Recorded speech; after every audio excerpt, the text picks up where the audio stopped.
Morning. Are you coming in then? Good morning, and what a show we've got lined up for you today. Today's going to be a good one. We've got Girls Aloud and West End star Kimberley Walsh is in the house. She'll be taking a seat at my kitchen table when she drops by the house a little bit later. Top chef and local pub landlord Lenny Carr-Roberts will be back as well. He's cooking a sensational sea bass dish, which I've had quite a few times in the local pub. And we'll be enjoying another brilliant recipe, this time from the legend that is Mr. Brian Turner. Yay! He's back in the house as well. And don't miss this week's little masterclass when we're giving you a step-by-step guide to making the perfect pavlova. Perfect for this time of the year as well. And that's not all, because I'm here with a friend of the show whose cooking quite often leaves me speechless. I'll let him decide whether that's a compliment or not. It's the brilliant Galton Blackiston. Thank you. Welcome to the house, Chief, again. Yeah, love coming here. And you've bought a selection of ingredients in the back of your truck. What are you going to be cooking for us? It's chroma crab season. Yeah. And I'm just going to do a lovely tart with them. Crab tart with asparagus, is that right? With asparagus and some little new potatoes. Simple. What can possibly go wrong? We're about to find out in a minute. And I thought I'd kick things off today with a recipe for a simple muffalata. Well, it's my version of a muffalata. Making some ingredients, or using some ingredients from an extraordinary farm down in Somerset that we'll be learning about in a minute. We've got a selection of amazing sort of stuff over here. So, muffalata, what is it? It's a filled, layered sandwich. Never heard of muffalata. New Orleans, okay. Really. And it's sort of this layered sandwich. Now, not as big as this, but what we're going to do is take just a nice piece of bread and then hollow out the insides. And then I'm going to layer this all up with hot ingredients as well as cold ingredients. So it's kind of a perfect thing you can have on the barbecue, because I've got some beautiful, beautiful merguez sausages, which I know that you love as well. Yeah. But it all starts off with this. You take your time when you do this, and you want to take the bread and literally hollow it out. I mean, the great thing about this, you can use the bread to make the treacle tarts and bits and pieces, but really use this as a sort of a holder for the filling. So the more bread you take out, the more filling you can put in. And the idea of that is you should sort of layer it all up. While it's hopefully still hot with the merguez sausages and the cheese, it should start to melt everything and become all sort of... You're selling it to me. Yeah, you see, you don't need to go to New Orleans as well, you see, when you're doing this, but you're going to layer it all up like that. So as I'm about to cook these amazing produce as well, particularly these sausages, now we're going to find out more about these amazing ingredients and where they come from. So we should be able to go to Bruton in Somerset to speak to Ben Carter and Kenny Jelfs from Durslade Farm. I can see you there, guys. Welcome to the show. Morning. Now, what an amazing place you've got here. You've kindly sent us some fantastic produce, but Ben, give us a little insight about the farm and what it is and where it is and how big it is and what you guys do. We're about just roughly 1,000 acres. We've got a large block of woodland in the middle of it, but we're mostly grass. This kind of area is obviously known for dairy farming, that kind of thing. But we're farming beef and lambs. So we're finishing about 850 to 1,000 lambs a year. And we're running 3 different types of cattle, Hereford, Aberdeen, Angus and Wagyu, and crosses of all of those. Well, you've got the farm, you've got the farm shop as well now. But, you know, not just that, but Kenny, you're an integral part of how this all sort of comes together in terms of the produce. Well, you used to be an ex-chef. Yeah, down in Midhurst, trained at Glen Eagles in Scotland, obviously. Yeah. So it's quite good. So we just had a random conversation one day, and I said to Ben, when they were going to do the farm shop, perhaps we should do forage, you know, and make a whole range of pickles and jams and incorporate something foraged off the farm or the wider area of Somerset. Been a really good learning curve. So was it... because you've been foraging for a number of years now. I mean, you learned from... I mean, I've been foraging as well with the late, great... Antonio Carluccio, a legend in the foraging world. That's how you first cut your teeth into it, was it? That's how I started, James. I did his book launch with Tony, and he got me into mushrooms. So mushrooms are my big passion. See, my big passion of merguez sausages, but this is the reason why you don't cook it in the house at this time of the morning. Look at it. These are the best sausages in the world, but this is what happened. I put no oil on these. But you get this amazing flavour from this as well. This is your fault, you guys that are doing this, because look, I put no oil on here, but on the barbecue. I just do foraging. The sausages. These are just epic on the fryer. They're absolutely delicious. So tell us about these, the produce that you go foraging from. I suppose the great thing about that as a trained chef as well, you've got so much land to choose from, really. The seasonality is massive. You can kind of not do what you want, but you've got so much choice there, really, with having all those acres. Yeah, and it's been a learning curve as well, James. You know, I picked, with a good friend of mine, I went and picked some pineapple weed and I put it into vinegar. And a month later, I tasted it and it was just like pineapples. I was blown away with it. Blown away.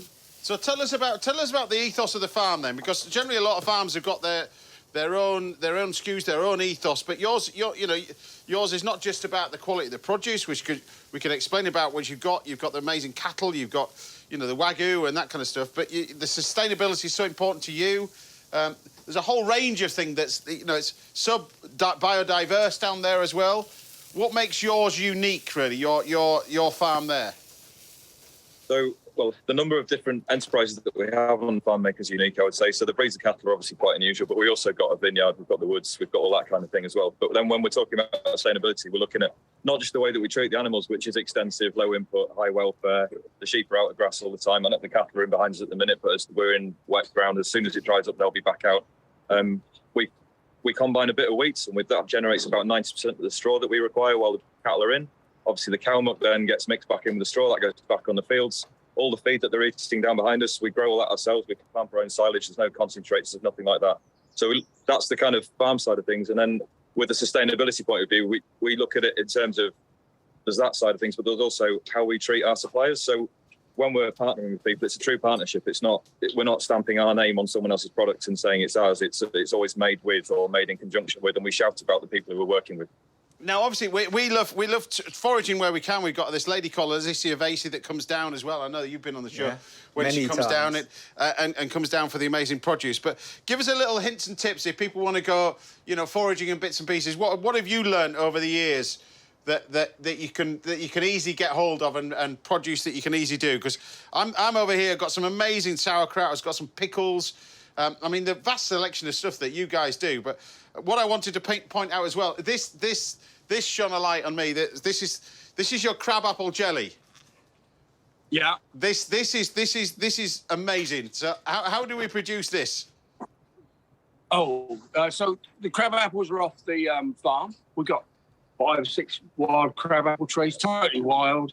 Go out and pick them, and then you cover them with roughly equal amounts of water and make a stock, and then pass it through a jelly bag, and then sugar, and then take it to 104, check it for setting, and add a little bit of white wine vinegar at the end, throw in your chilies. But I learned this year, James, that if you make a mistake and leave it overnight, the chilies really come through in the sauce. And it's things like that. So this year I went out and I picked a little member of the mustard family called Lady's Smock. Right. And again, I put it in the vinegar and I left it for a month, and I opened the lid up and the vinegar was bright pink and tasted of mustard. And the plant goes in green with little white flowers. Well, hopefully you like this, because what you do with this is you layer it all up, and we've got the cheese and we've got the pickles and everything else like that. You can have this hot or cold. It's entirely up to you, but with the merguez sausages and everything else. And then when you take this and you take it and slice it and then open it up, you have this amazing looking sandwich. Oh, look at it. Look at that! Oh, I'm quite happy with that. There you have it. There you have it. Well, best of luck with everything, guys. And I'll come and see you next time I'm down that neck of the woods. Thanks a lot. Thank you very much. Take care. Take care. How good was that? It's amazing produce, isn't it? Amazing produce. Amazing produce. There you go. Yeah. There you go. Well, join us after the break when I'll be making California rolls with tempura prawns for my guest Kimberley Walsh very shortly. And the very talented Lenny Carr-Roberts will be up as well. See you after the break.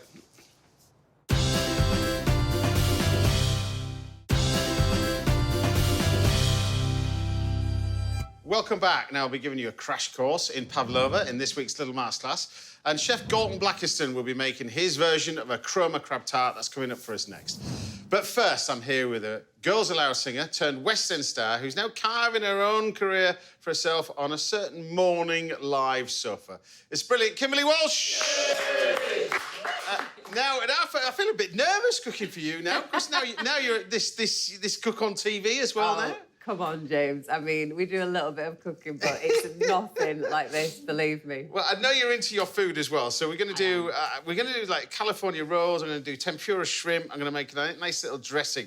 The ponzu dressing bit is first, because I know you've come across this recently. This is this yuzu juice. And I literally bought it the other day. I keep raving about it. It's an amazing sort of thing. It's crossed between satsuma and a lime. It's quite vibrant, quite strong in flavour.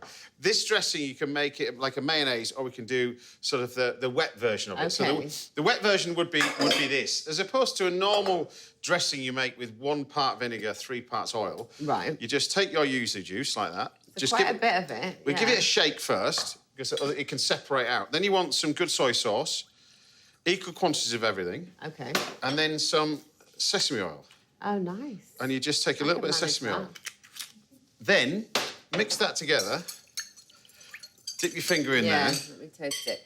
Because, I had a really nice salad with yuzu on, so I just decided to buy a bottle of yuzu and realised I don't know what to do with it, but now I do. It's all right, I've got a then, dressing, lovely. That's it. That's the end of the cooking demonstration. Now we're going to link to the break. That's it. That's it. That's it. So we've just got a nice little dressing over there. I'm going to make a sort of mayonnaise and add exactly the same thing, but apart from sesame oil, I'm going to add a little bit of soy, a little bit of this yuzu juice, and we're going to make a nice little mayonnaise with that. So while I'm making that, we've got to talk about Morning Live as well, because it's been great success for you as well, but very different, because you're so used in your job being interviewed. Yeah. What's it like being the interviewer? It's interesting, isn't it? I feel like, hopefully, it helps me. It helps me be a better interviewer, because I feel like, as you said, years and years of being interviewed. I feel like I know what people don't want to answer, and I know the kind of questions that people are like, oh, no, please, don't ask me that. But you must have been on shows as well. I've done a few where you're looking at it going, they've got no idea what they're talking about. No idea. None. And they're waiting for the person on the... Honestly, it's the worst thing in the world. Like, for me, my main aim is to just, like, have a conversation with somebody. And if it means that I lose track of where we're going with the conversation or what's on the cards, I'd rather be present and having that conversation with somebody. For me, it was the great Sir Michael Parkinson. He was the one that said to me, he said, research, research, research, research. Yes. And then do more research if you think you know about. True. And so I've done plenty of research on, which we'll talk about in a minute. Your brief pack like this. Exactly, yeah. So this is a little bit of mayonnaise now, and you can then flavour this with some of this yuzu and then a little bit of this soy, like that, and then you've made sort of a creamy version of what I've made before. And we're going to use that to flavour our tempura prawns. Nice. This is a tempura batter. This is ace. So you can nick this one for your show. Great. You can have this one. If I do see it on a certain morning show, I'm going to be cursing you. But look, this is really easy. It's basically gluten-free flour, and cider. That's it. But gluten-free self-raising flour. And if you take that and mix it together with cider, this is all you want for your tempura batter. Oh, wow. What it does is produce a really, really light batter and really crisp. No need to add any salt, because we can do that afterwards. Okay. And then all you do is you take the shrimp, and we're going to deep fat fry these. Very, very quickly. It's in there, that gets deep fat fried. But this is a far cry away from what you wanted to do as a young kid, though, isn't it, really? Because as a young kid, sort of the theatre was your sort of thing. No, You did it while you were doing Girls Aloud and just afterwards as well. But that was the thing that you wanted to do quite early on in your life. Yeah, I always grew up doing, like, musical theatre and went to stage school, pretty much every day after school, and loved theatre. Still do. Like, I would still say it's my first love. But What is it about theatre that drew you to it? So I think it's just that kind of, like, that live thing of being in the moment and nothing really matters. If something happens there on the night, you just move on and it's in the past and you kind of just enjoy the moment. So I think that's why I love it so much. But you were doing this, look at that, there's the tempura shrimp. Oh, wow, nice. Really, really quick. Yeah. We're doing this very, very young. Really young. I talk about young. This is earlier than Charles Labour. Yeah, no, way earlier. My first TV role as a kid, I was 5. My first ever role, I was sat on the toilet with knickers around my ankle, calling for my parents, and it still haunts me to this day. But I was literally 5 years old when I learnt my first script for TV, and then went on and did Les Mis, played the child Cosette in Manchester. You were, because you were touring, but even young and then as well. Young, yeah. I loved it. I got out of school to go and sing, like, win-win. Yeah. But no, it's always been my first love. And then, obviously, I got into Girls Aloud, and in a very roundabout way, had that career, which then brought me back to theatre. And then I guess, yeah, coming back to Morning Live, this is like the next phase. I think each kind of decade, I feel like I've gone into something new. And so my 40s, the year of my 40s, I got the job on Morning Live, and it's like a new Wait challenge. till you get the year in your 50s. I know. What's that going to be? So I love presenting. Like, it's such a skill that I'm still learning, but I do really love it. I love meeting people. I love learning stuff. And also, it just works around, like, the kids and my life as it is. Like, I couldn't imagine, like, I get offered musical sort of touring shows all the time, and I'm just like, it is literally not feasible with 3 kids. There's no way. So I just have to find things that I can do that work around them, and then the whole family's happy. Because the last time you were here, you that was the last one you had. I was pregnant. That was number 3, little Nate. Yeah. And he's nearly 2, so I don't know where that time's gone. Time just flies, Yeah, it doesn't it, does. really? Look, so we just got on here. So I've got my last of my prawns cooking away. We've got our They look nice... amazing. The key to this is just prepare the tuna and And it's everything got to else. be a really good bit of tuna, right? It's a for fantastic... sushi. Yeah, it's a fantastic piece of tuna. Yeah. I've got some cucumber, and we're going to use this dressing that I made to then incorporate this into everything else. But we've got the cucumber. You want cut, obviously, strips of it, bits and pieces, like that. I don't suppose you get time to do this with, You know with what? the kids running around. I don't have much time to make sushi, but I did once pay for myself to do a sushi making class. Did you? And I thought I was pretty good at it, and then you forget everything after like 5 years. So you can refresh my memory, and I might give it another go. Well, these are the shrimps, look. These are the tempura shrimps. And you can see... They look like right up my street. But you see how this batter is beautiful. Amazing. It's beautiful and crisp, and it stays crisp. That's a great thing with this.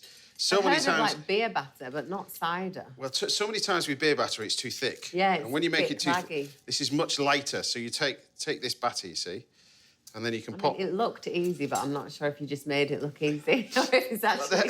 So this is this doable. one, and then I've got the dressing that we've got in here, which is exactly what I've just made in here, and we just put it in a chefy squeezy bottle. Yeah. You're quite early on in this cooking career on television. I've not got a chefy squeezy bottle You'll yet. start to change when the squeezy bottles come out. You know you're in the right place. I've made it. All right. So you just put that over the top Nice. like that, and then you can put some of this little coriander over it as well. Yeah. And there you have your nice little That looks tempura seriously shrimp. impressive. So that's that So one that's done. for me. What about these guys? What are they all going to eat?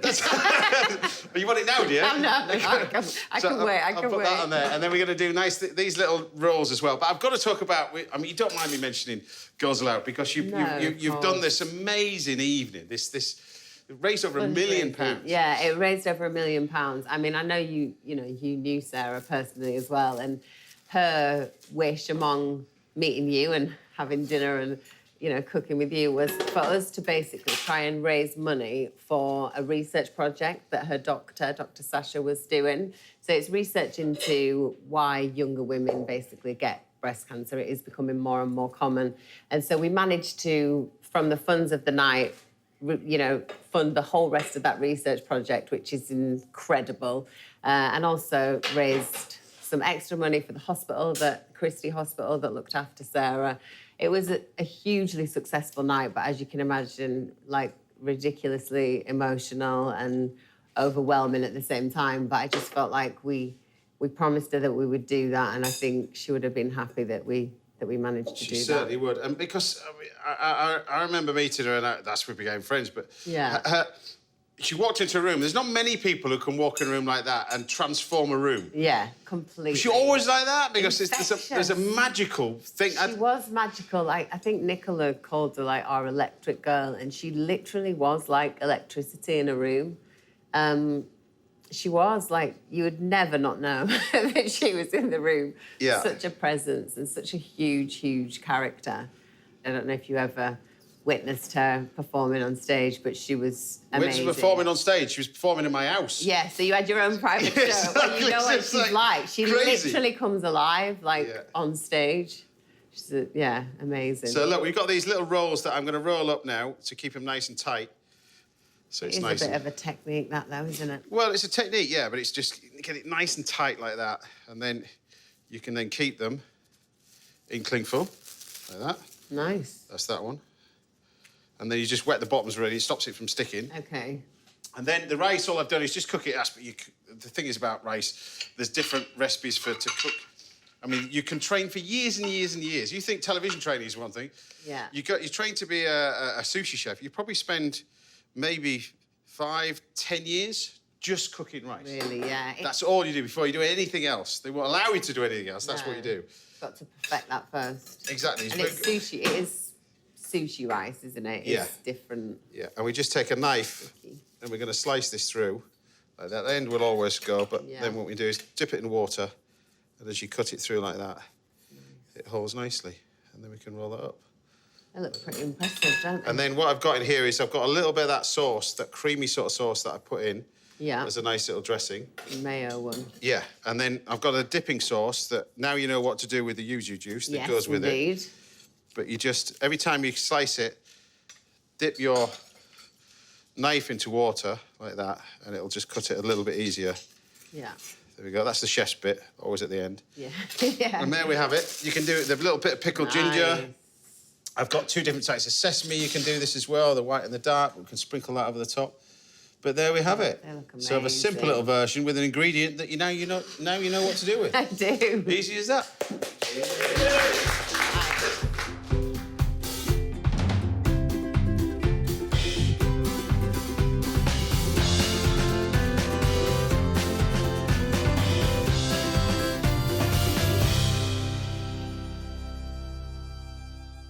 Right, I don't know which you want to try or both, but there we have it. You do know. I obviously want to try both. Have I got time before we So start there's the chatting shrimp. again? I'm going to try a bit of the So shrimp I've peeled first. them, so you can eat it just minus Any the of it, heads. Just, okay, all right, perfect. They're done. Amazing. So you can have a taste of those A bit ones. of the crispy. But you can tell when you're cutting it, it stays crispy really well. Wait for my greedy food noises. No, that is so good. It's nice, isn't it? But the batter's so crispy, like you say. So It's really nice. So There we good. have it. Now we're going to serve up a second course of teriyaki steak for Kimberley a little bit later on the show. And there's a masterclass in pavlova coming your way very soon. But I'll see you after the break when Galton Blackiston will be in this very kitchen attempting to make a chroma crab tart that he's got on his restaurant menu. Anything could happen. I'll see you after the break.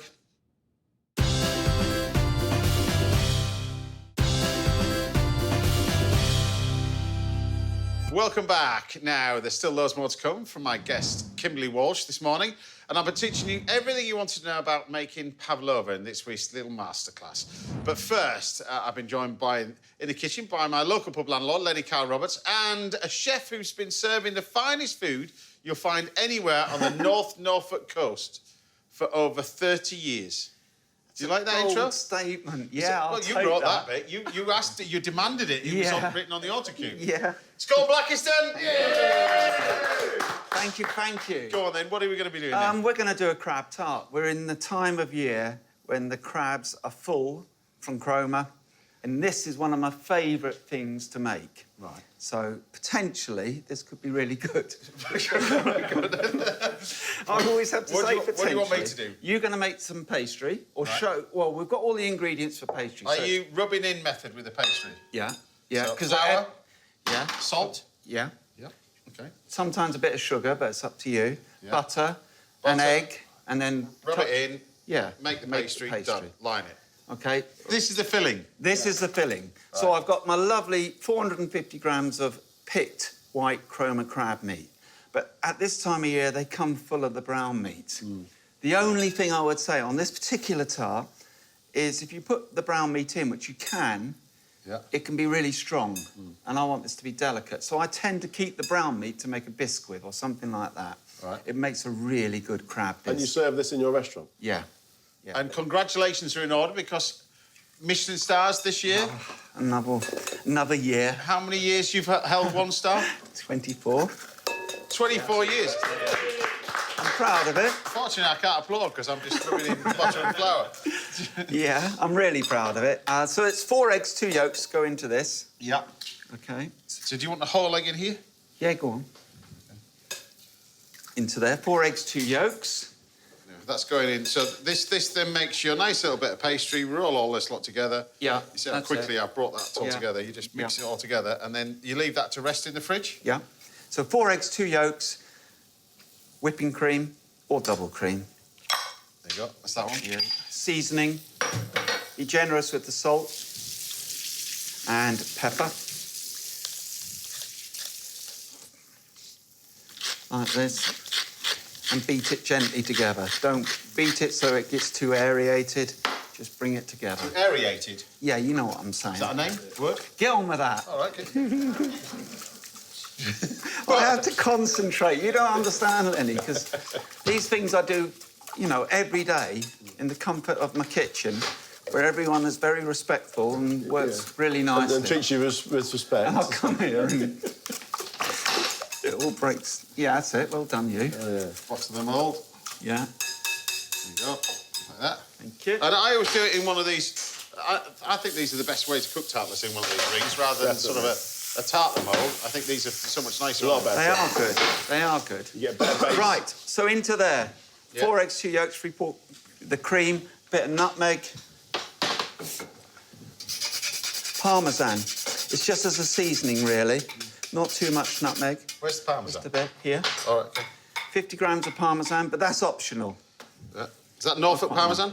No, All right. no, it's not. And then the crab meat. This is what I do. I put it all in. Okay. This looks amazing. It is beautiful. Crab I love though it. is renowned Yeah. throughout the UK, Well, isn't it? there is a story behind this because back in the day when I was one of the first ones to do a programme called Great British Menu, Yep. Marcus Waring, bless him, came up and kept going on to me about, oh, why are you using chroma crab? Why don't you use the Devon and Galton, the crabs from down south? Yeah. I said, well, it's the only thing I know, you know, they're local to me and that's why I'd use them.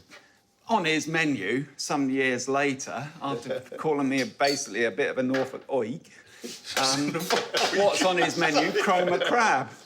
And I thought, well, yeah, because they are sweet and they're so beautiful.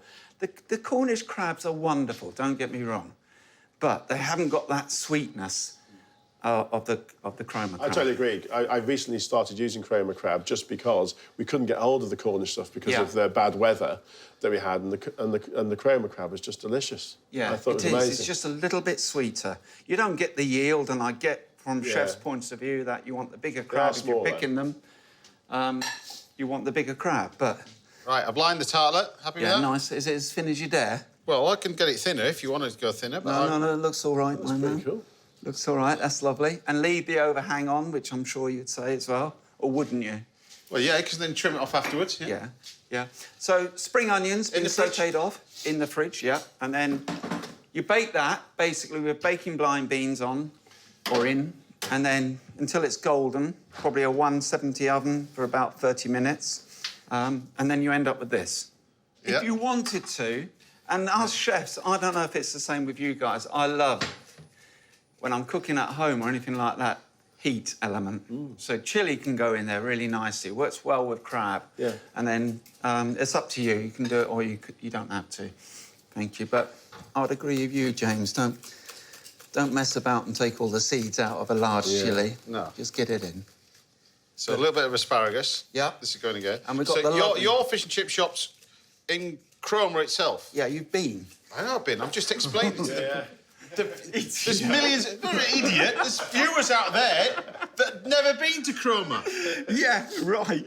For the viewers out there, It's kind of like the Amalfi Coast, isn't it? Yeah, gone wrong. Right, I'm looking for a ladle so I can ladle us in and so I you don't want make more a help? mess. You want more Please. help? Yes, please. Okay. Just so I don't make a mess. All right. I'm finding a ladle. You haven't got a ladle. Right. Just, I'll have to just pour deal it. with it. Right. So take it to your oven.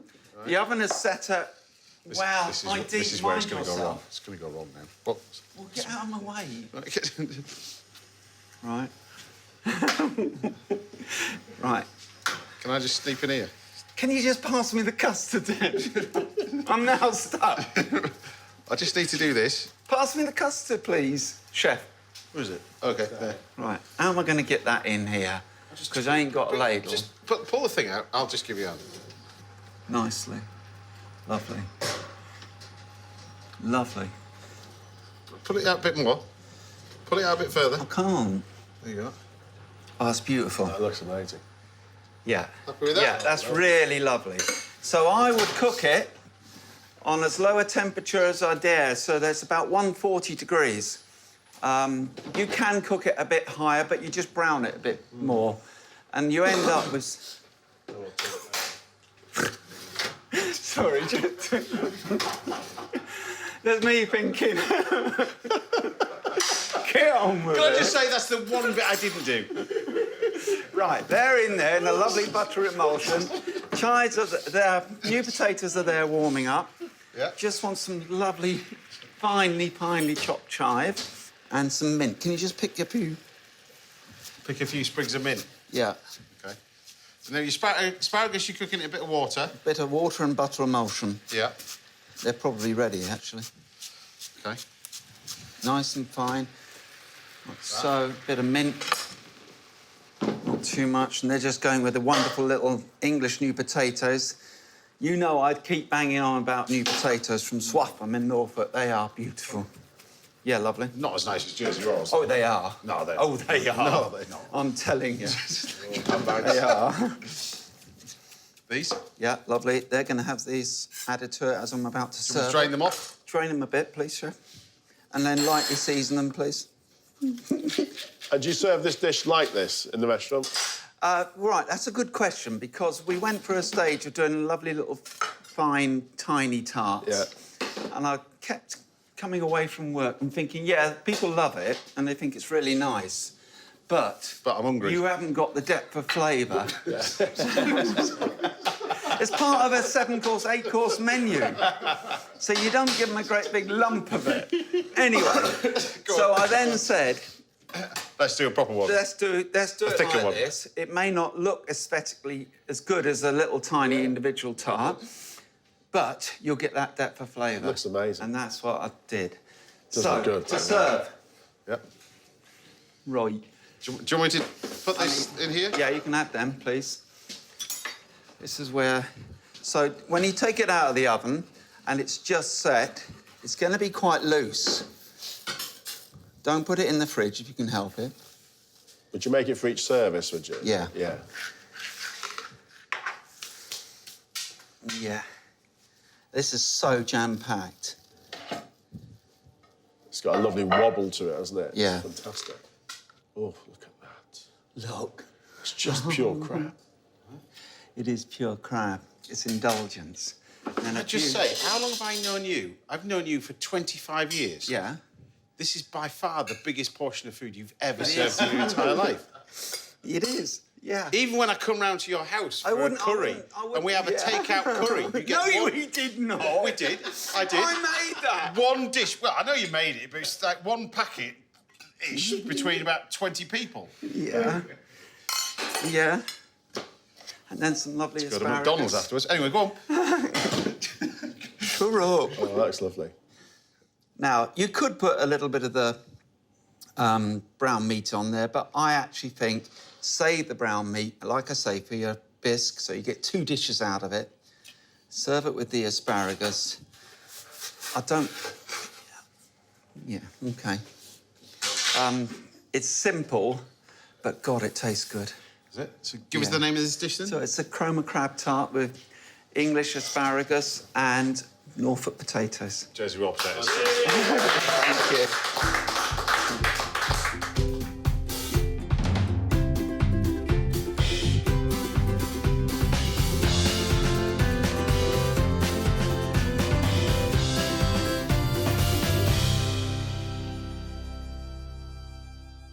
Lenny, I know you're as surprised as me how we got there.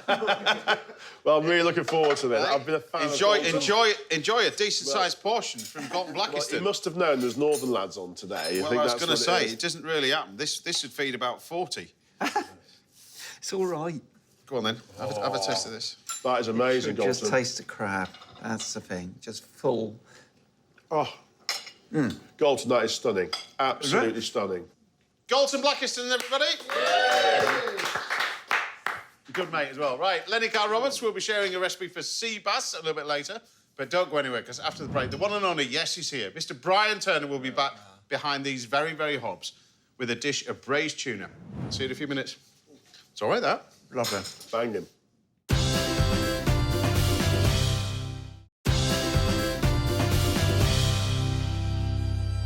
Welcome back. Now, coming up, I'll be sharing the only recipe you're ever going to need for a pavlova in this week's Little Masterclass. You all right? Fantastic. And I'll be serving up steak teriyaki for my guest, Kimberley Walsh, a little bit later. But first, I'm delighted to be back in the kitchen with a man who stormed the London restaurant scene back in the 70s and was the very first English chef to win a Michelin star, became an iconic figure for a whole generation of chefs and foodies. It's my TV dad, Mr. Brian Turner! Good to have you on. Good to have you on. Right, Chefy, what are we going to be making then? Because this is one of your favourites, tuna. Tuna braised in red peppers and onions. I know you want to get this on, and now we're going to talk about the response you had last time you were on as well, because you're on in January. You wanted to say thank you to our viewers, because not just our viewers, but nationally, you ended up trending. You went viral because last year you had a stroke. Yes. And your first real cookery appearance was yeah, I'll get rid of that for you. Was in January. Yeah, it's gone on more than... I'm still suffering a little bit to problems associated with stroke, but we've now launched a national campaign called FAST, because it's a medical emergency. And you think of somebody having a stroke, please dial 999 as fast as possible. So fastest is the face, because it sometimes disappears and you can't smile. Yeah. Arms, checks, somebody could put arms up. Yeah. S for speech. Yeah. Slurred speech and stammer like I do. Yeah. And then time. So it's fast, but the faster you get people help, the more results we favour. Exactly. I've just Look at that. Look at that. coloured a bit tuna, and I don't want to cook it too much. So we're just sealing this off then, are we? Okay, yeah, First yeah. of all, I'll lose this out of the way, because that's my supper, or you'll be taking that home with you. I'll share some with you. Yeah, exactly. Right, mate. And then the rest of the ingredients are going now, so I'll get these ingredients there for you. So Now, don't let me forget to put it back in. So I'm not going to let you Yes, forget, trust me. I'm fantastic. not going to let you forget. Okay, so Right. I've just... Can it down? Turn it down. Yeah. Thank you, please.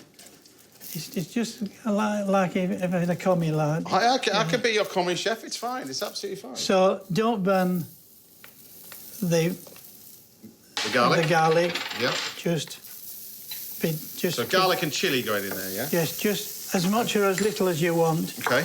And then some chorizo.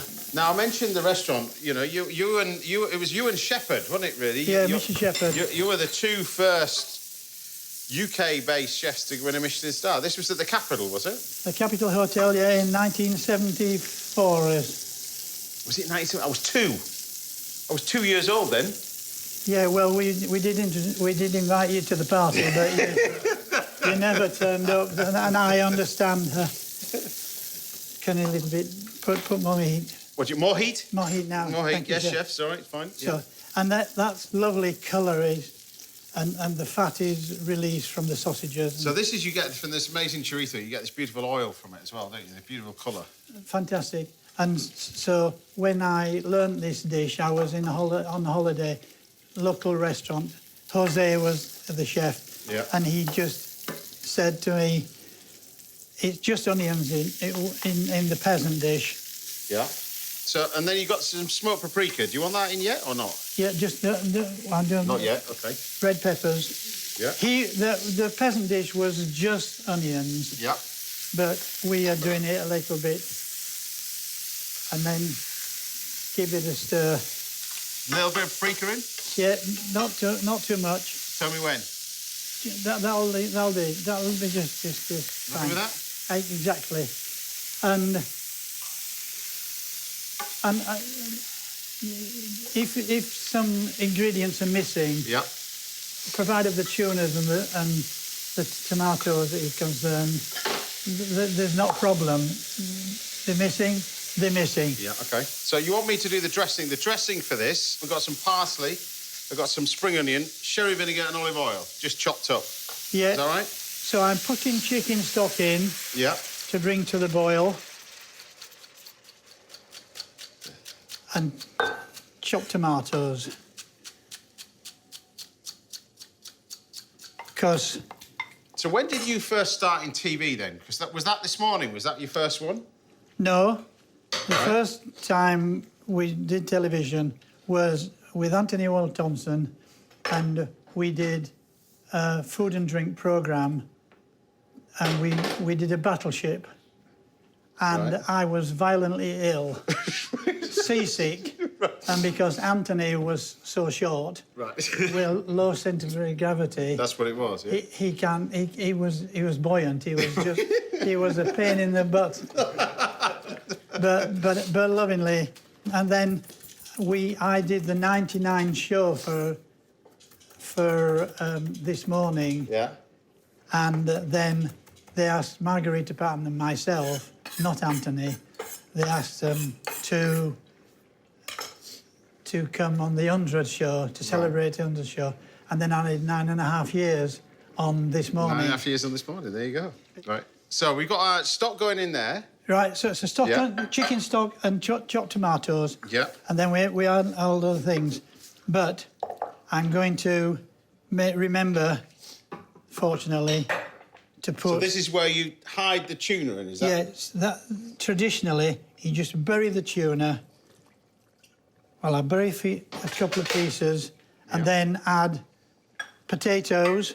These are cooked potatoes, are they, or Cooked raw potatoes, skin on. Well, that'll be plenty.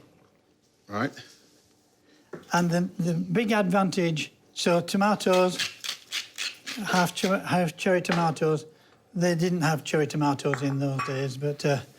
Because your family had a transport cafe, didn't they? That's yeah, where my you dad first, had a transport That's cafe. where you first fell in love with food, wasn't it? Exactly right. He first I fell in love with food in a transport cafe, making bacon sandwiches and sausage sandwiches, and still I challenge anybody to make a better breakfast than I can. Can we swap these over now, You can swap please? them over, yeah, absolutely. Do you want to put the lid on? Yes. And Lid on, and you cook that for how long? gently for half an hour. But Okay. but if you cook it gently, it cannot be destroyed, and so you can actually go to the pub. Is that a cue? Are we going to the pub? We're just going to leave it there and leave these on here? We'll probably have some glass of fine Well, wine. the screen could just go to black, and me and you could just go to the pub for half an hour. Do you remember the days when they test card and the little girl and smile? What, you want us to put that on while we're in the pub? I don't think ITV may be too happy with that. You can rest. The danger of overcooking is not a dangerous subject, because we add just a bit more oil, chef. Happy with that? And then... There you go. I put some black pepper in there, no salt, because the cockles, is that all right? Fantastic. So, right, this is the tuna. It's been... Oh, look at that. Now, if you turn it off, chef. Turn it off. It's off. OK. Right. We'll put over there, Do you want me to put that on here? please. Okay. There you go. Hey, lad. There you I'll go. be proud of you. Now, I know you also want to say thank you to the response that you had from the public. We didn't get that earlier, but when you were on in January, 19 million responses we had. It was all over the national newspaper. It was everywhere. I know you wanted to say thank you personally on behalf of everybody. Yeah, I just really wanted to say thank you for everybody who's given support and will giving support in the future for the campaign, but my family, my friends, and all the people out there who cared enough to say, get well soon, and I'm getting better. Anyway, we get the dressing around. What do you want? Dressing over this, or do you want... Right, I want to do... Have you got to find the tuner now, Chief, haven't you? Yeah, because somebody, when they lifted it, just... You've got to find the tuner. There it is. I mean, shall we find... I'll find you one. There you go. Fantastic. Just to put that out, yeah. You're genius. And then a bit more juice, chef. Bit more juice. Come on, lad, you'll never learn. And do you notice it's a warm plate? I love it how you tend to forget whose round it is. I do remember that. Bit on that. That looks all right, that, Chief, doesn't it? Well, it does look okay because the vibrant colours make me think about holidays in near her. But the dish is by tuna fish braised in red pepper and tomatoes. Thank you very much, Chef. Mr. Brian Turner, everybody.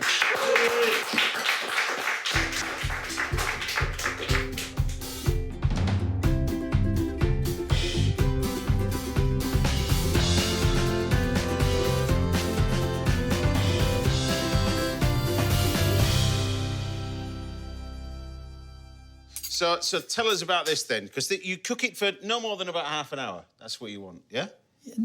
The point is, you can cook it for as long as you like.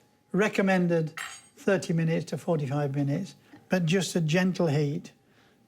But it's braised. It's stewed. You're not bad at this, are you? I'm quite surprised it's better than... Mr. Brian Turner, everybody! Right, we've got more first-class cooking on the way from my local pub landlord, Lenny Carr-Roberts, which I'm going to take you for a drink at a little bit later. Yeah. We'll be chatting to Kimberley Walsh over a plate of teriyaki steak. That's coming up in a bit. But see you back in a couple of minutes. We've got a masterclass in pavlova that you've got to try at home. See you after the break.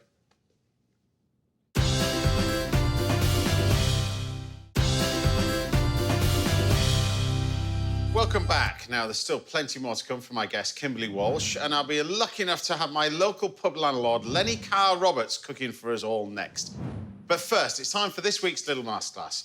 And as the weather's getting better, I'm going to teach you everything you ever want to know about making a classic pavlova. So the first thing is we've got the meringue side of it. As the fruit's starting to come into season, really, but how do you get one of these amazing sticky meringues? Well, first of all, the amount of sugar and egg whites stay exactly the same as per recipe. Now, the sugar itself, you can have a combination of just caster sugar and icing sugar or all caster sugar, but try and use caster sugar than granulated. So then we've got our eggs. You want medium eggs for this, and then we want the egg whites. So what we need to do is separate those. Now, I always find the easiest way to separate an egg white is rather than shell to shell, is put it in your fingers like that. Open up your fingers, it falls through, that is done. All right, do that, take that out. There you go. So I'll show you again.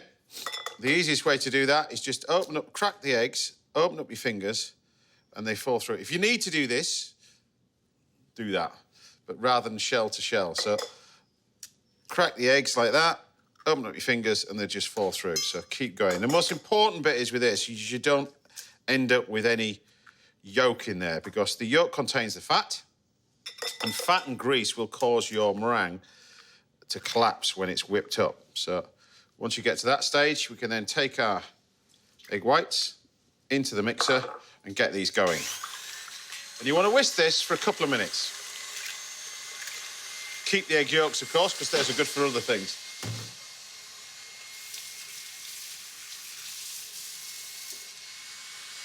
So the most important thing with this, really, is make sure the bowl is clean. I say clean, but no bits of grease. Even washing up liquid, there's a little bit left over. It's weird. It will just cause it to collapse. So give this a good mix. It needs a couple of minutes, first of all, on a high speed. So we've got our sugar. I'm using caster sugar for this. Stay away from things like demerara sugar, really. The amount of sugar stays exactly the same per egg white to sugar, really. And it's how you add the sugar to this which denotes what type of meringue you're doing. This is classed as a cold meringue. If I was to heat the egg whites and the sugar together over a bain-marie, that would be a hot meringue. If I was to put the sugar in the pan, boil it at 117 degrees, pour it in there, that's the Italian meringue. But for a classic pavlova, to get that stickiness, this is the thing that I would look for. So once you get sort of firm peaks on here, now you can think about adding the sugar. Now, ye oldie recipes would tell you to add this and then fold in the remaining third by hand. You don't really need to nowadays, particularly with these. These machines are so good. So you just keep adding the sugar into here, just in a gentle stream like that. You can hear the machine drop down a gear. I can hear it drop down a gear. Once I get to that point, I can then turn this off, and then I can add 2 ingredients, which is going to create our stickiness. Now, you can either add 1 or the 2 of these together. It's up to you. You can either add just white wine vinegar, and for that, you need about a tablespoon of white wine vinegar, or you can add corn flour, or you can add a combination of both. And I do both for this. So when you turn the machine on, just be careful not to turn it on full whack, because your corn flour will just go everywhere. Then you can start firing it up. So once we get to that stage, we can take it off, and you can see you've got sort of stable peaks to your meringue. It's exactly what we want. So once we get to that stage, I'll lose the machine. There we go. And then we can think about making our pavlova. I'm going to do 2 sort of ideas with this sort of pavlova. First of all, pavlova itself, really, really simple. Once you get to this stage, you can use a ring to measure this. You can use a piping bag. I always find the easiest way to really do this is by eye more than anything else. So I'm just going to take a good amount out of here. And then what I do is use a spatula and just go around here. If you're worried about, if you've got a strong fan oven, just take some of the meringue and stick the paper on here, because it will fly around in the oven. There you go, just to stick it. And then you've got your meringue that you can then press out like this. And if you press it in the bottom, you see, you're creating this little sort of platform for your fruit to sit in. So you've got your nice, you can see how stable that meringue is and how smooth it is, like that. And then you can pop it in the oven. Now, modern ovens nowadays, this one's fortunate, I've got a modern oven. This has got a dehydrator setting on it, so it's really quite low.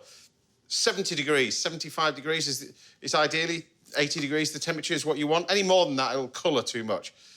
Pop this in the oven. It's going to take about sort of 3, maybe 4 hours to cook, something like that. Having said that, what us chefs have got nowadays is we've got this thing called a little dehydrator, and you can buy these from the internet nowadays.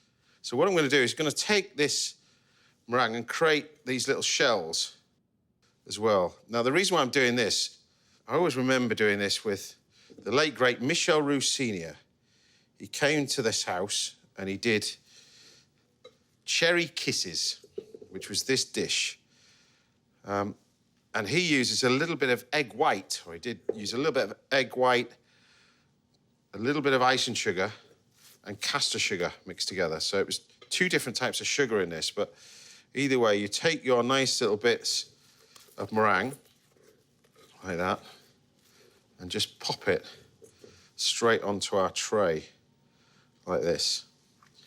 And then, when you're happy with that, you can then take your fruit. So we're going to get this sort of style of meringue. We can take our raspberries or strawberries, you can use ginger, you can use whatever you want like that, cherries, and you just pop them in here. Now, what the dehydrator does is not only dry the meringue, but it intensifies the flavour of this massively.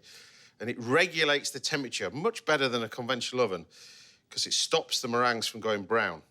You still get that stickiness, which is what you want, but you get this amazing colour, this vivid white colour from the meringue as well. So these go in your little dehydrator, like that. Again, you can pick these up on, keep lookout from on auction sites as well. You can pick these up for less than 100 quid, these things. And you just put the timer on, but they're brilliant for all manner of different sort of stuff. You can see the fans going around in there. Put this on, and you just kind of leave it ticking over overnight. They're brilliant bits of kit. So while that's happening, just to finish off our little pavlova over here, I'm going to take a touch of caramel, which we've got on here, just to finish this off, like that. Now, meringue will react with moisture in the air. This is where the idea of pavlova comes from. If you're New Zealand, it comes from Anna Pavlova, the ballerina, the famous ballerina. Or if you're from Australia, a geezer called Bert, who was a chef from Perth, invented this. I know which route I'm going to go down. Definitely the pavlova route, but from New Zealand. But story's a story. So you can fill this however you want. But like I was saying, this is the difference between if you ever have this in Australia and stuff like that. Generally, it's a little bit warmer than it is over here. And moisture content in the air. So if you are going to keep this, the meringues will react. If it's quite damp outside, they'll become quite sticky. So that's why it's important. We actually keep that in there and just keep this nice and low, and you keep them in there and keep storing them. But that's one that's supposed to have been done with a nice little bit of ginger. And then we can lift this off. And I can feel it's going to be quite chewy in the centre, which is exactly what we want, like that. It just makes it really nice, particularly with the ginger. It's really just delicious flavour with this. So meanwhile, we can then think about topping our pavlova. Now, classically, this would be done with passion fruit. I've seen pavlova done with kiwi fruit. I'm massively allergic to kiwi fruit, but I think as we've got this amazing fruit in this country, it'd be rude not to use it. Strawberries, raspberries, that kind of stuff. So I've made a little raspberry sauce here into some whipped cream. And you take this and sort of marble it.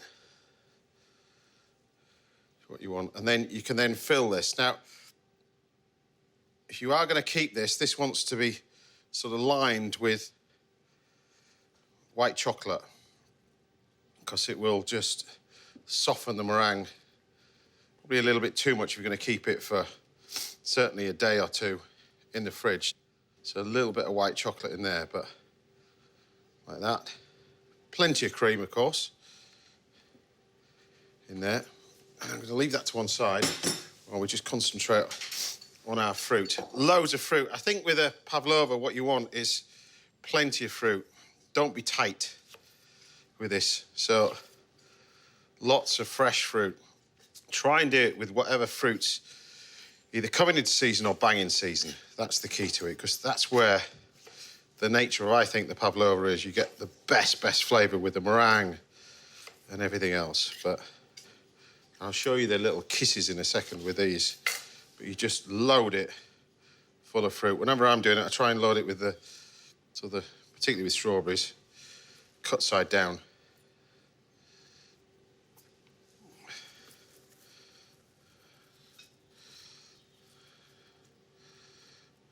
You go. I think the key to any pavlova, I think, you want plenty of fruit. So equal amounts of fruit and meringue, that kind of stuff, but don't be frightened with the fruit. Whack it all in. Lovely. We've got this marbled effect as well over here. I've got the caramel, which is happening.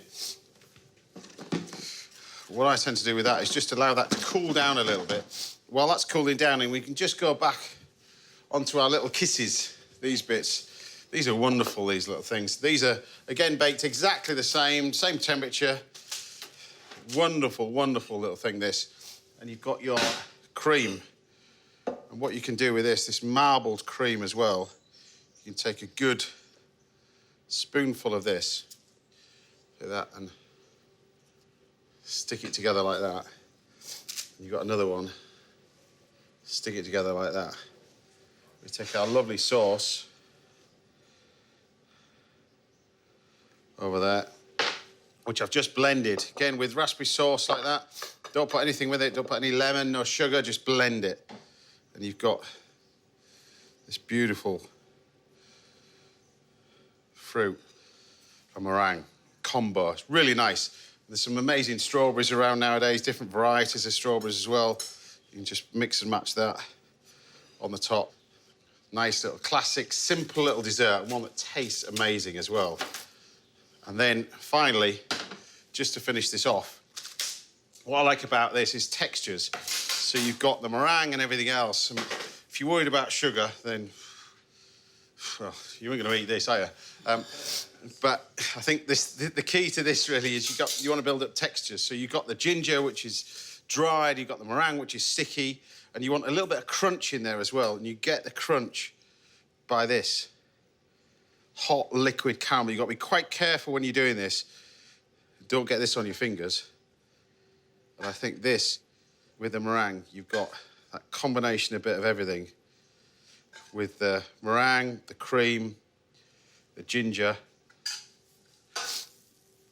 and whatever fruit you've got in season. My version of a classic pavlova. Done. If there's anything you'd like to learn about Little Mascas, then do get in touch with me, see if you can help out right here on the show. Time now for a quick break, but join me again in a couple of minutes where we'll be tucking into one of Lenny Carr-Roberts' trademark dishes from our local pub. I'll see you in a bit.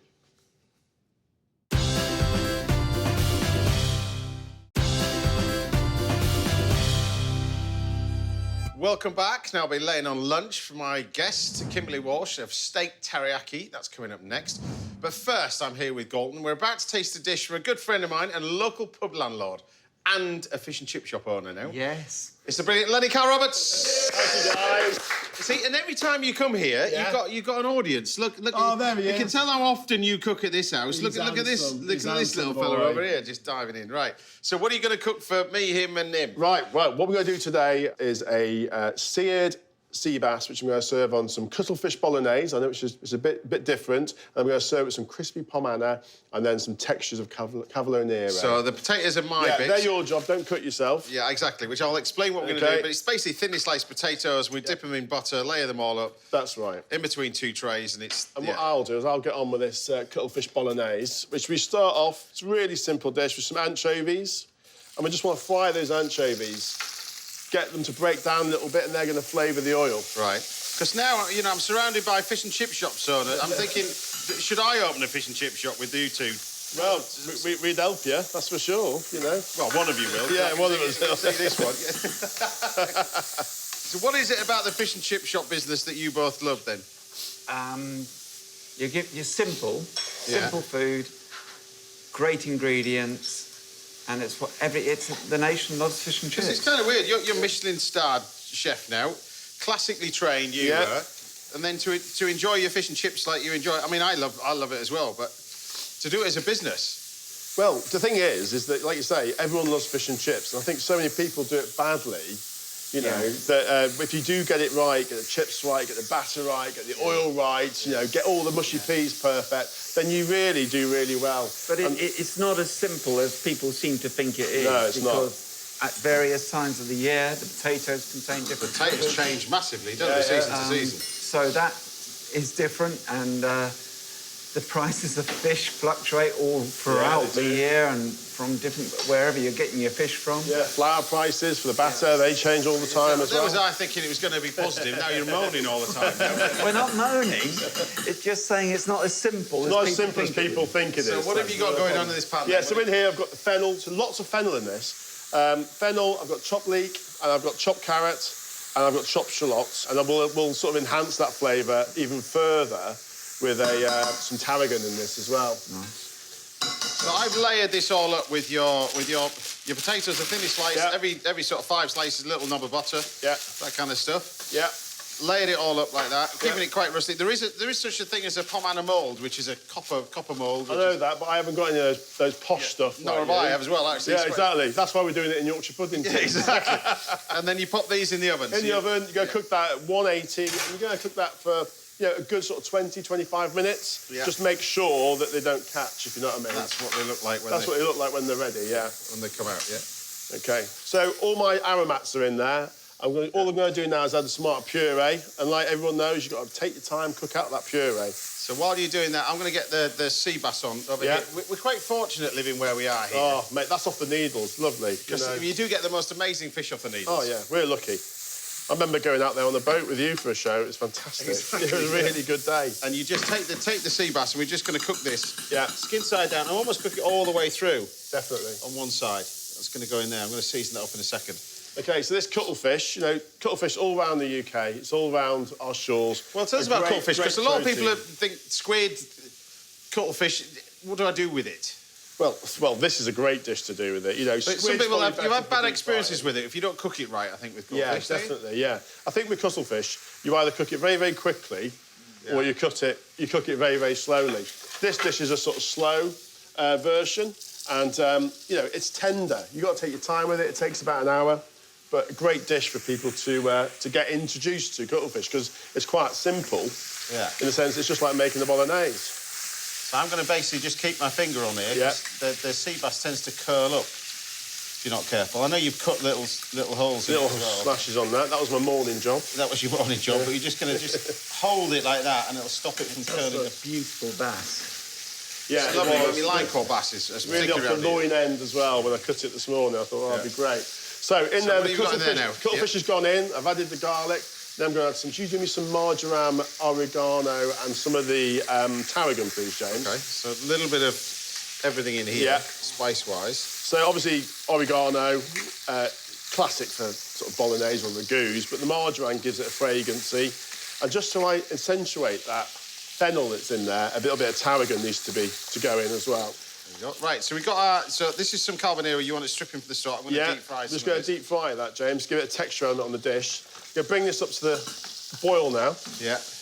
Bit And of heat. with the sea bass like this, a lot of people you still cook it all the way through, almost on the skin side. Yeah, you do. For me, I was taught years ago, bring it so just past the equator. Bring it past the equator, flip it over, let it rest. All right, there you go. And it'll hopefully cook itself with a bit of luck. Okay. We can't give Gordon raw fish, Did you just call me Gordon? No. Oh, no, Gordon. I do. It looks similar. You're far better looking, though, Gordon. Right, so what have we got? What are you doing That's with this coming now? up to temperature. That's pretty much almost finished now. That is all about reduction now. So I would simmer that for a good hour. The herbs, do you want to put the herbs in on? Yeah, I need to put the herbs in. So oregano, marjoram, I'm only saying that because I'm going to tarragon. use it for my tea tonight. There we go. In it goes. Fantastic. So you just gently cook that. I suppose this is where you can use a slow cooker if you wanted, or a You could pressure use cooker. slow cooker. Pressure cooker's very good. We've done this in the pressure cooker, actually. It comes out lovely. The the cuttlefish is really, really tender. Right. But that there, an hour and 10 minutes, that's perfect. And what you're left with is, I'll move that out of the way. I'll just clean this one out. Yeah, thank you very much. A bit spitty, wasn't it? There you go. What you're left with is this rich ragout that's reduced down, full of flavour. And because of the anchovies, it's only really now that I would check the seasoning in this. Okay. Because of the reduction, because of the anchovies. I'm going to deep fat fry this. Just to see if it's done. He's off. Yeah. Bit of salt. Bit of pepper. That's a bit lively, wasn't it? That's I'll lively. just be in the corner, deep fat frying this. So this is a little bit of carbonara in here. Yeah. Retain the colour, don't take it too far. And it goes like crispy seaweed, doesn't it, really? Yeah, it does. And it gives a great texture to this dish. Just going to pop those back in, actually. Just give them a bit more. So that's those. Whoop. There we go. There's your little bit of... That's lovely. Thanks for that, James. So tell us about the butter that you're putting in now. Yeah, then. so this butter, so we make this. This is just butter, good quality butter. I know you like a bit of butter, James. And we just make this, we whiz this up with fresh basil. Just blanch the basil for 10 seconds, just set the chlorophyll in it. Yeah.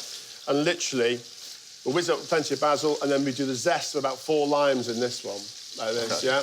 And then what we do is enrich this afterwards. So you enrich it with 2 things. One is the basil butter, basil and lime butter, which gives it a zing, like so, and also glosses it, So, Right, so we're there with this fish. I'm going to take this out of here to leave it to rest, and then you're going to finish this off with more tomatoes, but this time... So this time, this is concassed tomato, which you just de-seeded, peeled the skin off, and this just adds, right at the end, this bit of freshness and a little bit of bite for in the actual dish. And then just to enhance that enrichment even further, we've got some good Parmesan in there as well. And we do all this last minute. So as the fish is ready, as the poman is ready, this is what we add to the dish before we send it. Is it a little buddy tell me you're going to do this teaching people how to cook as well in the pub? Is that what? Oh, yeah. So right? to raise more money, as a business, we started doing these sort of, it's all to do with, like, Hampshire experiences, Experience Hampshire, our county.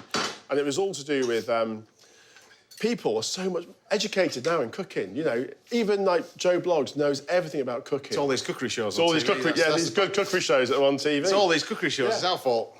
But, one thing they can't get is that kitchen experience where you come in and you actually get to work alongside chefs in a busy service and give someone a section. So I thought, no one's going to come to this. Who's going to come pay to come and get shouted at, as it were. But people are flocking. They love it. It's a great opportunity for you to show what you can do, but also for them to So they're coming in the ordinary kitchen environment to see what goes on a daily basis? To work in the evening. They come and do a service. I've got his Christmas present this year.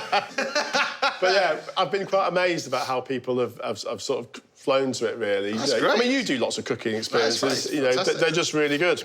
Right, so we are now ready, to making sure I've not forgotten anything, to plate this. Everything's ready for you. So, this lovely and umptuous cuttlefish bolognese. You don't need too much of this. This is a rich dish. I like the fact you finish it with parmesan and that butter. The lime Yeah, butter. right at the end. It just lifts the dish, you know, and makes it a bit different to, say, everybody else's sort of standard bolognese. My mum used to put cream mushrooms in bolognese. You remember that? Mm-hmm. Unbelievable. OK. And then on with the beautiful sea bass. I must admit, I was looking at this sea bass this morning, I was filleting it, thinking, cool, that's lovely. And then there's the pomana, which should be crispy and buttery, and all of the above. And then just to finish it off, we serve it with a texture of Cavolo Nero. And that is all she wrote, really. Yeah. So give us the name of this dish then. This is on the menu. As it is on the menu, this is seared sea bass, or it could be stone bass, or it could be sea bream. We change the fish quite a lot with crispy pomana. When he runs out. When I run out of it, yeah. With crispy pomana and a cuttlefish bolognese. Easy that. Lenny, everybody. Yeah.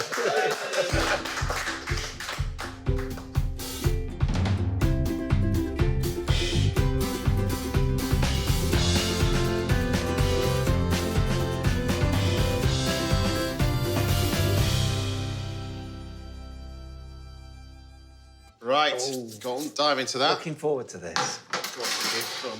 Well, you have it. I eat this all the time. Well, I know you eat it all the time, but, you know, there we go. Dive into that with the... With the bolognese, you have it. Good dish, that.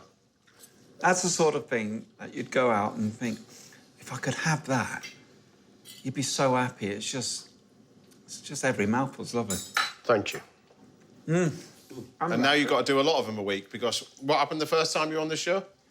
Yeah, we used to sell 20 or 30 potted shrimp. Potted shrimp gate? Potted shrimp gate, yeah. 20 or 30 potted shrimp a week, 500 a day. 500 a day. Crazy. You're gonna need some more fish, I think. I am. And a bigger pressure cooker. But there we have it. Lenny, everybody. Cheers, guys. Right, we've got time for one more final course. So join us again after the break when I'll be making a show-stopping steak teriyaki for these two, Kimberley Walsh and that little fella there. I'll see you after the break.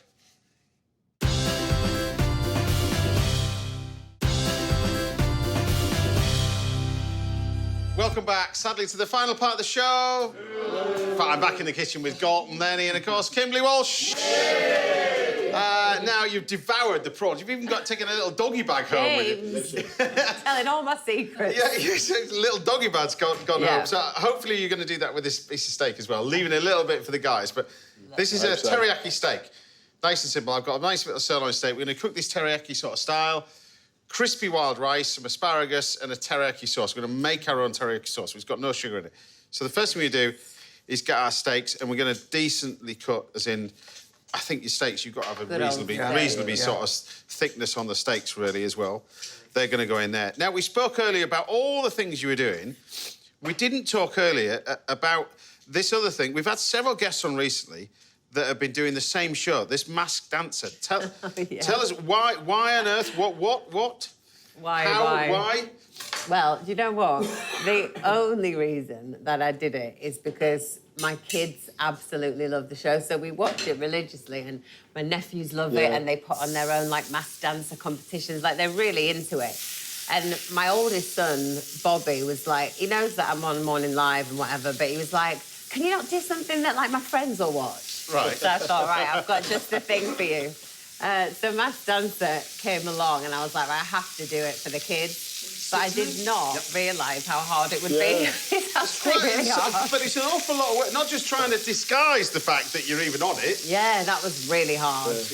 I'm a really bad liar, and even though they're only kids, I just felt like they were on to me from the get-go. But I managed to completely fool them, and their reaction, honestly, it was literally made everything worthwhile. They were just so shocked. So do you get to decide, because the costumes on that are amazing, do you get to decide what you are? Or... So you do get some say in what you're going to be, and I just picked, like, the most ridiculous one and the one that I thought that the kids would like, so I was like a pile of odd socks. That's amazing. You're a pile of odd socks. It looked a bit like like a fun, like monster kind of character. I thought the kids will love that. I never thought about the fact that it would weigh about 10 kg just without even doing anything. But no, it was one of those things that goes down on the checklist, like done, another like experience. But talk about experience. We touched about the West End. This is the little bit of rice going in here. You start this off in a little bit of oil first of all. This is just a little bit of veg oil. I'm going to fry this off, and as you fry it puffs up.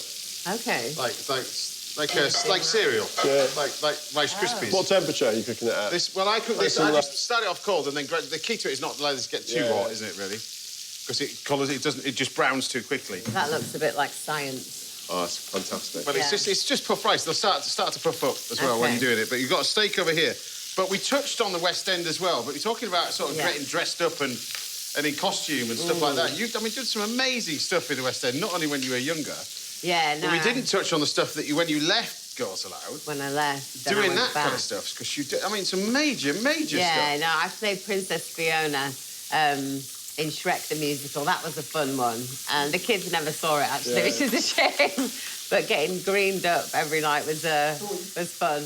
That was just a really fun part to play as well. I think most of the parts I've done have been, like, comedy, which is good because it keeps it interesting, like you're doing something different every night. I suppose it must be the best thing for you, because the variety of stuff that you've done As chefs, we think, what we've done other than cooking, we might play golf a little bit, and we might go down the pub. Fish and chip shop. But when you look at your career, looking at your list of the things, I'm trying to think, is there one subject we can even talk about? Because there's so many different things you've been doing. I do feel like I've done a bit of everything. I'm even, like, fully into DIY at the moment. Well, I wanted to mention that as well, because what is it about the DIY then? Is this because you've got a house full of kids and you sort of got to do it myself? Do you know what?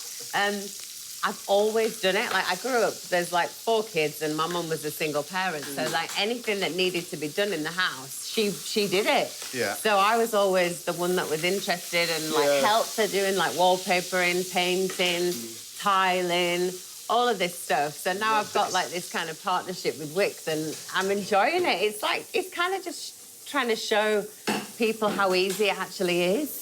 You know, you don't actually have to get tradesmen in for everything. There's a lot of stuff that you can actually do. There's a show there, isn't there? But there might just be. You never know, there could well be. But actually, I find it really therapeutic, and people think it's mad, but when Girls Aloud took their first kind of big break, I decorated my house. That's what I did for like a year, and I roped Cheryl into doing it with me. She's decorated half the bedrooms in my house because her dad was a painter and decorator by trade, so she showed me some tips. And we were like 2 DIY queens. I never gave her anything for that, actually. She did that. I feel a bit bad.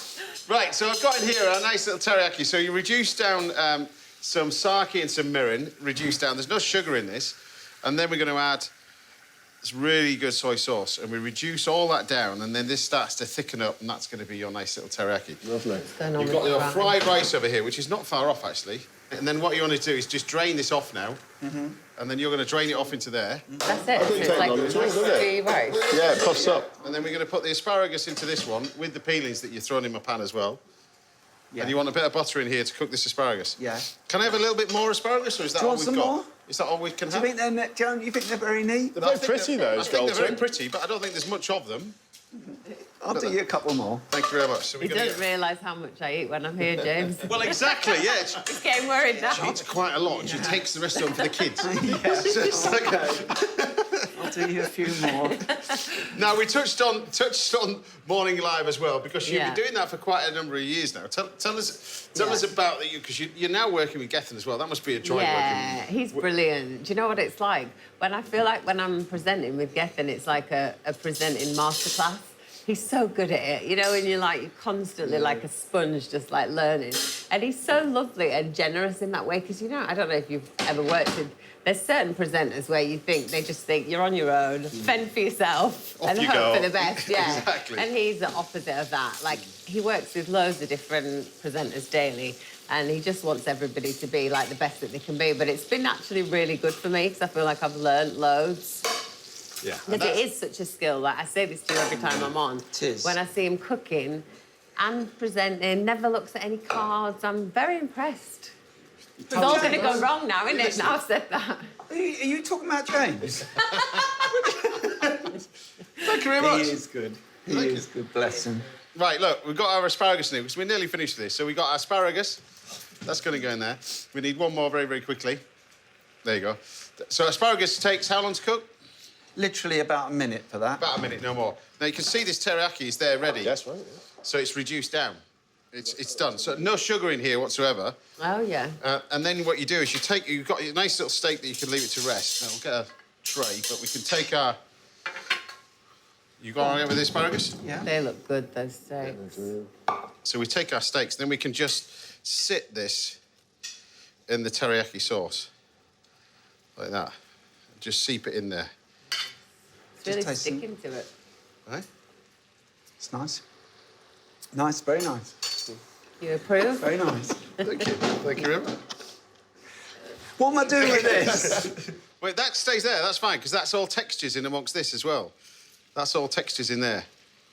All right? That's a bit different, isn't it? It's nice, though, isn't it? It's a bit crunchy, isn't it? Yeah. Do you like it, Galton? Yeah, it's all right. Yeah, you see? It's nice, though.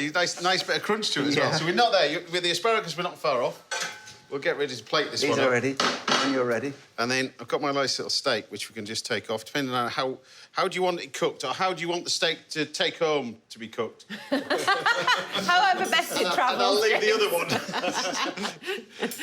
Oh, we'll just... It looks good. Lush. Yeah. Oh, perfect. Look at that. It's a good... Happy with that one? Yeah, Very happy with lovely. that. Well done, James. Delicious. Well done, chef. Happy with that? It's almost like you know what you're doing. Well, one I'm of us. looking forward to seeing what this rice is like. I've never, ever seen it before. Puffed rice. Have you come across this before? Yeah, yeah. What, this type? Not with wild rice. I do it with normal long grain. I've never Oh, done it really? with wild rice. So you can do it with any type of rice? You can crisp it like Well, that? I didn't know. James has just showed us, so yeah, it's going to be good. Yeah, you could just do it with it. We can do it with it. Yeah, you can do it. There's going to be people making a complete mess of this when they get home, using all different types of rice. That's what I'm saying. Like, yeah. what type can we use? Yes, you can use... the best one, really, is the long grain wild rice. Yeah. Long grain wild. So I've got the short grain Slightly wild rice. It's the Okay. long grain wild rice is the one that you want. Yeah. Okay. So asparagus can come out now, please. If that's Yeah. all right. Do you want it on the plate? Just out and it can sit on there, on the tray. There you go. There you go. That can go in there. Thank you. Go for it. There you go. And then we're just going to finish this off. So you got Oh, wow, look at it. a nice little part of the asparagus, some of this crispy rice for texture, all on there. That looks impressive, Does doesn't look it? nice. Then you've got this Oh, that does look good. teriyaki-style sauce, which goes over there. And this sauce, it may appear liquid when it's sort of hot, but then as it cools down, it goes sticky. Okay. That one. Like your usual teriyaki. And then we're just going to finish this off with sort of these little sort of micro cresses. We've got a bit of coriander, a little bit of fennel, bits and pieces to go with it. But there you have my last dish for today, which is the teriyaki steak Oh, that's lovely. with asparagus and puffed rice. Beautiful. Oh, Well done. beautiful steak. Not bad.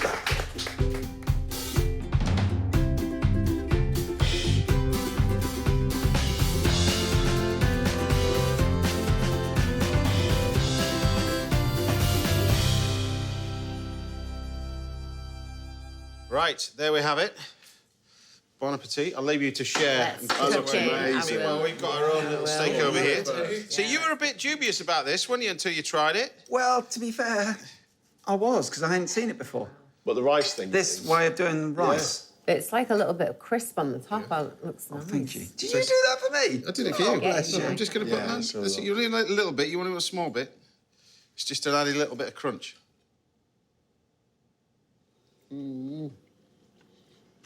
Probably much. So Delicious, nice. isn't it? That's delicious, So mate. nice. That's superb. And so many times with teriyaki, you put loads of sugar in it. You don't need to. It's That's just the that thing I don't like about it usually. it's usually way too sweet too and everything. sweet, but you yeah. just need a good soy sauce to go with it. Just balance it. Put that through. Once you reduce all the ingredients, put that in and reduce it down. But don't over reduce it. You can see already that's like thickened up in that pan. That's so true, isn't it? Wow. Nice, huh? You've actually rested that really well. Look at it. You've done a good job. I'm complimenting you. Yeah, it's nice that. Can I read the order cue and not get out of my way? Oh, sorry. Right, that's it. That's all we've got time for today. Massive thank you to all my guests. Ben, Kenny, Brian Turner, Galton Blackiston, Lenny Carr-Roberts, and, of course, Kimberley Walsh.